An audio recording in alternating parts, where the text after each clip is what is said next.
If you're a heating and air conditioning technician or even a salesperson, what do you need to know about vocal pitch and tone and timing when it comes to sales and negotiations, and why does it matter? This is a fantastic question. I'm Scott Silverbell, coming to you live from Sacramento, California. A perfect day to talk about sales and business, and a fantastic day to talk about you for HVAC technician sales secrets. Doesn't matter what you sell, doesn't matter what you do, business, services, you're going to find that there's patterns to negotiations, just like there's patterns to sales. And so what happens is you really do need to be the same person throughout the entire process. It's not a thing like Dr. Jekyll and Mr. Hyde, where you're one person through the sales process and then you become somebody totally different through the negotiations. It's confusing for the buyer, and it creates a point of contention for them. They're like, wait a minute, what did I get into? So when you're having conversations and you're talking through what's going on, there's pauses that happen as you work through your negotiation process.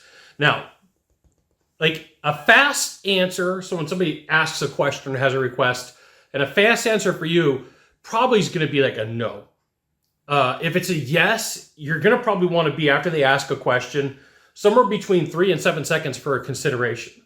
And if it's a really big ask, 7 to 10 seconds, maybe longer. Now, here's the thing. Your voice, just like mine, has variance. It's got ups and downs and ins and outs and volume. And one of the things that I have found is because people get so worried about what they're going to say and what they're going to do is they start mumbling.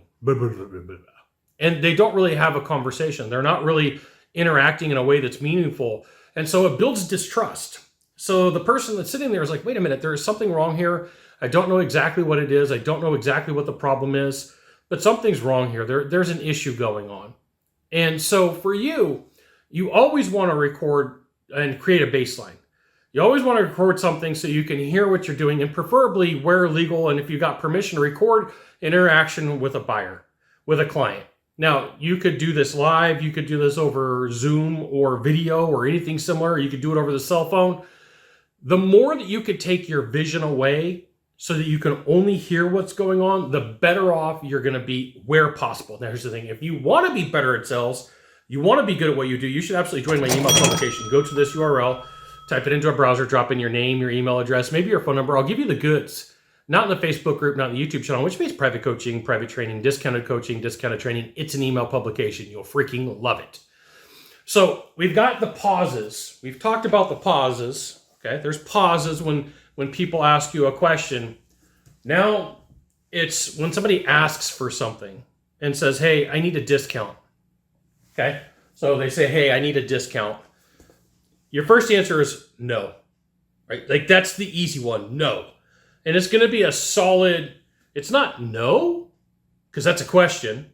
It's no, not happening, okay? Not happening. That's this one right here. Then it's like the 3 to 7 second one, okay? We're gonna count this out. Hey, can I get a discount? 2001, 2002, 2003, 2004. I don't know how we're supposed to do that, right? It's like, I don't know how we're supposed to do that. It's like, I don't know how we're supposed to do that, okay? So you have to pay attention to what you're asking. If it's a really big ask, like, hey, can you give me a twofer? Can you give me a 2 for 1?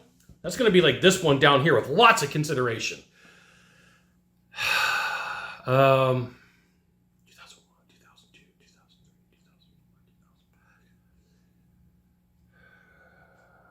2005. I don't know that there's a way to do that, but here's what we can do, right? So I have this thing called the lawyer question.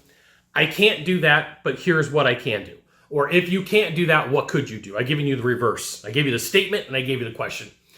Be aware that your vocal pitch and tone is just part of the process. We've got a video on timing, just specifically on timing, and then vocal pitch and tone, how you say it, how everything gets enunciated, and the volume that you do it. Like when you're completely off, it's a whisper.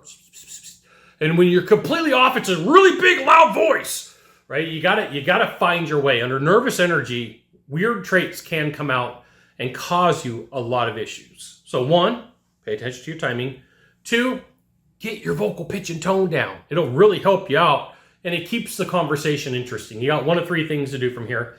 Just 1 of 3. Find the subscribe button, click on it, and every time I send a video, you get an update. 2, hit follow. 3, share this video with a friend. We'll see you soon. Thanks for watching.